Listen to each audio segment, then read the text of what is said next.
اعوذ باللہ من الشیطان الرجیم، بسم اللہ الرحمن الرحیم۔ تحریک افضل پاکستان کی طرف سے اہل وطن کو السلام علیکم۔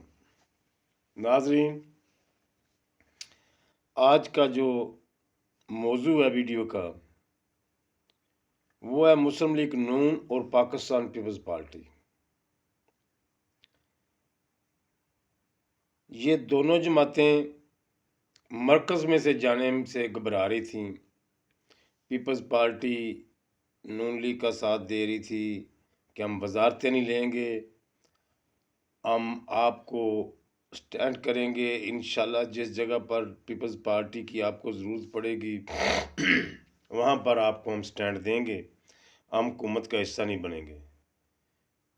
یہ بات سننے کے بعد پاکستان مسلم لیگ نون کے سربراہ جناب میاں محمد نواشی صاحب جو ہیں ان کی بھی سوچ بدل گئی۔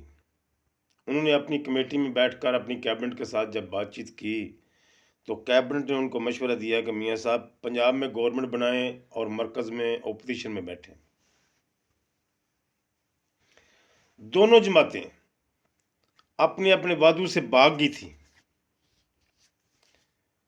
اور اس میں اب اہم کردار ادا کیا ہمارے پاک فوج کے سپہ سالار نے۔ انہوں نے ان کو اس بات پر راضی کیا کہ آپ 8 یا 7 دن کے اندر اپنا سیٹ اپ تیار کریں، اپنی حکمت عملی بنائیں اور پاکستان کی گورنمنٹ بنائیں، مرکز میں، پنجاب میں، سندھ میں، بلوچستان میں۔ اگر آپ نہیں بناتے تو آپ تمام سیاستدانوں کو جیل میں جانا پڑے گا، پاکستان میں ایمرجنسی لگ جائے گی۔ ان سیاستدانوں کو عوام کا اتنا ڈر نہیں جتنا فوجی بوٹ کا ڈر ہے۔ جب فوج کا بوٹ دیکھتے ہیں نا تو ان کے پسینے چھوٹ جاتے ہیں۔ آج پھر خبریں آنی شروع ہو گئیں کہ پاکستان مسلم لیگ نون اور پاکستان پیپلز پارٹی آپس میں انشاءاللہ مل بیٹھیں گے۔ بلاول بھٹو صاحب نے ایک پنڈال سجایا، اس میں تقریر کیا کی ہے کہ ہم پاکستان مسلم لیگ نون سے کوئی عہدہ نہیں مانگ رہے، کوئی وزارت نہیں مانگ رہے، ہم صرف عوام کے کام کے لیے عوام کے کام مانگ رہے ہیں۔ یہ پھر ان کو مکھن لگا رہا ہے، بیوقوف بنا رہا ہے لوگوں کو۔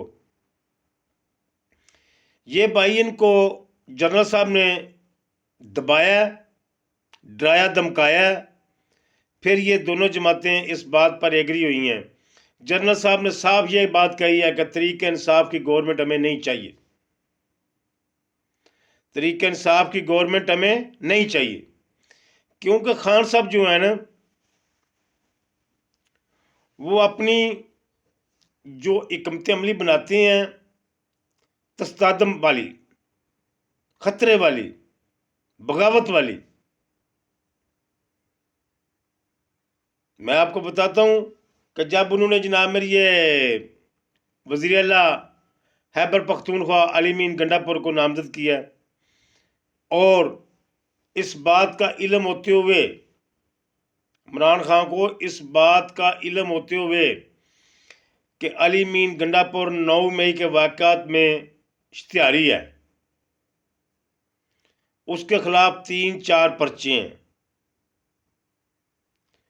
اس کو اس لیے انہوں نے نامزد کیا کہ جب وہ الفباداری کی تقریب ہوگی وہاں سے علی مین گنڈا پور کو اٹھا لیا جائے گا اور مجھے موقع ملے گا عوام کو بھڑکانے کا۔ دیکھو جی، ہم نے علی مین گنڈا پور کو وزیر اعلیٰ خیبر پختونخوا نامزد کیا، اسٹیبلشمنٹ نے ٹھوا دیا، لوگوں کو مشغل کرنے کے لیے انہوں نے یہ حربہ استعمال کیا۔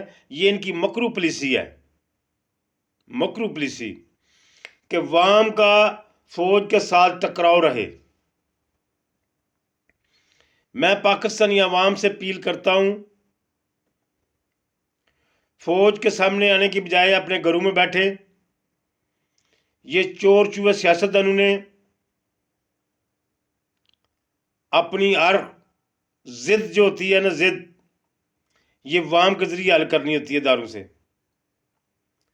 تو پاکستان کی آرمی جو ہے وہ ایک بہت دلیر اور بہادر آرمی ہے. عوام کو آرمی کا احترام کرنا چاہیے، سوشل میڈیا پر بھی، عام بھی، الیکٹرونک میڈیا پر بھی. فوج کے متعلق کوئی بات نہیں کرنی چاہیے عوام کو. بغیر فوج کے، میں پہلے بھی ایک ویڈیو میں یہ کہہ چکا ہوں، بغیر فوج کے ہم ایک دن ایک رات چین سے نہیں سو سکتے. یہ ہماری بہادر فوج ہونے کی وجہ سے ہمارے دشمن ممالک جو لوگ ہیں وہ ہمارے ساتھ چھیڑ چھاڑ نہیں کرتے. ہماری فوج کی وجہ سے. جیسی ہماری عوام کی آپس میں ایک دوسرے کے خلاف جماعتوں پہ ظاہر ناراضگی ہے، ہمیں یہ ظاہر ناراضگی نہیں رکھنی چاہیے. نہ ہی ہمیں کسی دوسرے پر انگل اٹھانے کا کوئی حق ہے.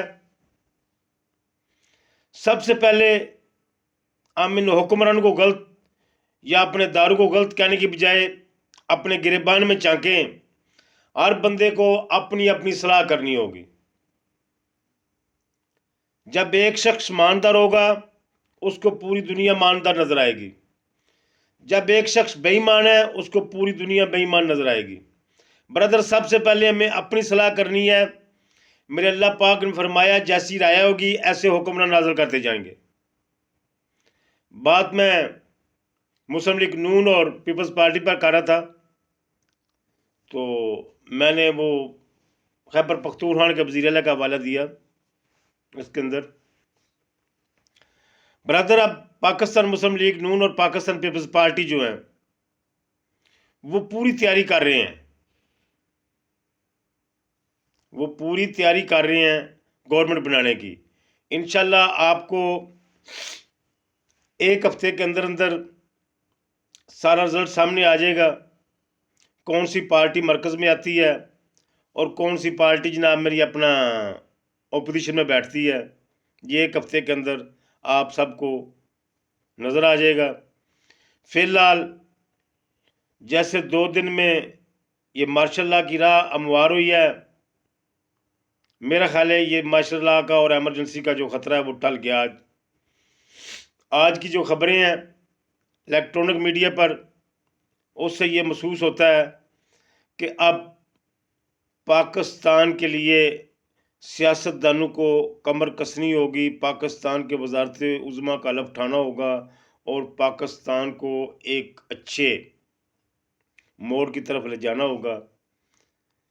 اور جو بھی پاکستان کا وزیر اعظم بنے گا، تحریک افضل پاکستان اپنے مشورے انشاءاللہ ان کو دیتی رہے گی. سب سے پہلے آنے والے وزیر اعظم کے لیے بہت بڑے چیلنج ہیں. ان چیلنج سے مقابلہ کرنے کے لیے بہت کڑک فیصلے کرنے پڑتے ہیں. ان وزیروں مشیروں کے لیے جو بنگلے تیار ہو رہے ہیں، میں تو اپیل کروں گا ان لوگوں سے کہ ان کو سرکاری بنگلے نہ لاٹ کیے جائیں، سرکاری گاڑیاں بھی نہ لاٹ کی جائیں، سرکاری پٹرول بھی نہ لاٹ کیا جائے، سرکاری یونٹیں بھی نہ لاٹ کی جائیں. کیوں کہ ان کی تنخواہ بہت زیادہ ہوتی ہے، ان وزیروں مشیروں کی آمدن بہت زیادہ ہوتی ہے. یہ اللہ پاک ان کو ہدایت دے، یہ اپنے خرچے پر پاکستان کی خدمت کریں، پاکستان کو اس بحران سے نکالیں. غریب عوام کے اوپر جو مشکلات کے پہاڑ ٹوٹ رہے ہیں ان میں کوئی کمی ہونی چاہیے، کیونکہ بڑوں کی لڑائی میں غریب پس جاتا ہے. یہ سیاستدان ایک دوسرے کو نیچا دکھانے کے لیے اربوں خربوں ڈالر لگا دیتے ہیں، لیکن پاکستان کی عوام کی خوشحالی کے لیے 1 روپیہ خرچ کرنے کو یہ لوگ تیار نہیں. میں تو عدلیہ اور اسٹیبلشمنٹ کو یہ بات کہوں گا کہ پاکستان کے حکمرانوں سے بہتر ہے کسی غیر ملک سے ہمیں حکمران خریدنے چاہیے، ٹھیکے پہ لینے چاہیے کہ وہ 5 سال ہمارے ملک میں حکومت کریں. چائنا سے لے لیں، ترکی سے لے لیں، کسی مسلمان ملک سے، سعودی عرب سے لے لیں کہ وہ پاکستان میں 5 سال گورنمنٹ چلائیں. یہ جو وزیر مشیر ہے، وزیر اعظم ہو گیا، صدر ہو گیا، ان کے مشیر وزیر جو ہو گئے ہیں، یہ پاکستان کو کسی غیر ملک سے لانے چاہیے، اور پاکستان کی میرا خیال ہے کہ بہتری کے وہ کام کر سکتے ہیں۔ یہ پاکستان کے جو سیاستدان ہیں یہ بیکار ہیں، یہ نور سیان کے چنے کھا کے سونے والے سیاستدان ہیں، ان سے اللہ پاک پناہ دے اور اللہ پاک ان کو ہدایت دے۔ ہو سکتا ہے کہ شاید اللہ پاک ان کو ہدایت دے، یہ ملک کو سیدھے راستے پہ ڈال سکیں، لیکن تحریک افضل پاکستان ان سے کوئی توقع نہیں رکھتی، نہ یہ غریب کے لیے کام کر سکتے ہیں، نہ یہ پاکستان کے لیے کام کر سکتے ہیں۔ یہ صرف اپنے خزانے بھرنے کے لیے کام کر سکتے ہیں، اپنے بال بچے کا جناب میری پراپرٹی بڑھانے کے لیے کام کر سکتے ہیں، یہ پاکستانی قوم کے لیے کوئی کام نہیں کر سکتے۔ تحریک افضل پاکستان زندہ باد، پاکستان پندہ پاک، پاک آرمی زندہ باد، غریب عوام پندہ باد۔